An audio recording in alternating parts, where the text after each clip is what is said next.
this is your second year as head coach at the Fly. You were part of the competition in 2021. What learnings are you going to take from 2021 and whatever you saw in 2022 into this year? Yeah, so the 2021 event was firstly amazing from my point of view, trying to coach a new format of the sport, experiment with a few different things, and sort of try and find kind of what style I would like to play or what style would be successful at the Fly. I think obviously I didn't take part last year, and then watching not only the Fly but also the World Games that happened in the summer last year, and just see the different styles that were on show, whether it be Team Canada, Team USA, the GB squad, and Japan as well.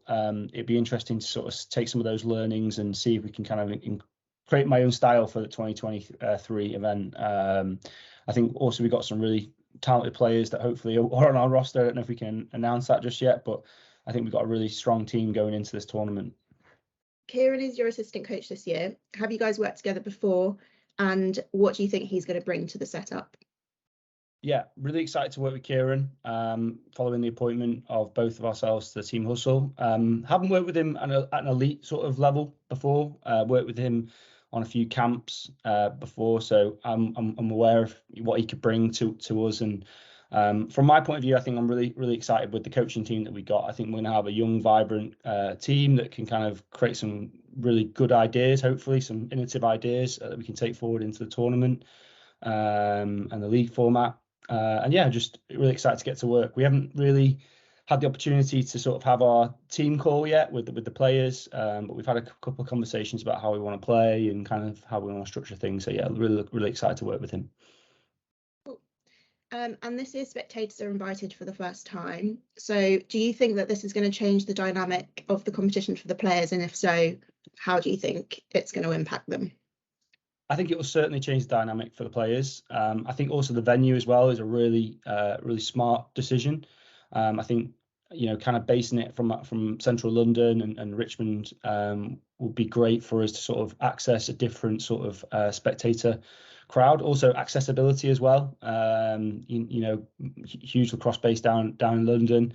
And hopefully we'll see many of them down there supporting and watching the new format of the game. But yeah, I'm really excited. I think the players will also really enjoy it as well. It kind of has that more elite environment, more of a sort of professional environment as well. Cool.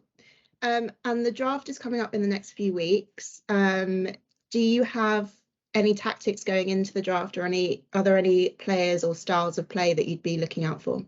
Yeah, really excited for the draft. I think we really looked out with our team icon. Hopefully we get our two sort of selections that we also had in terms of securing roster spots in the draft.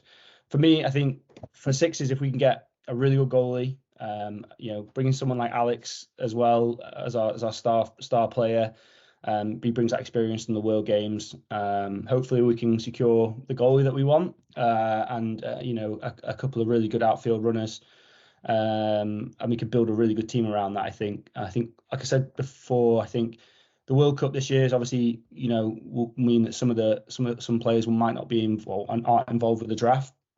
However, looking at the player pool or knowing some of the players that are going into the player pool, I think we've still got a very strong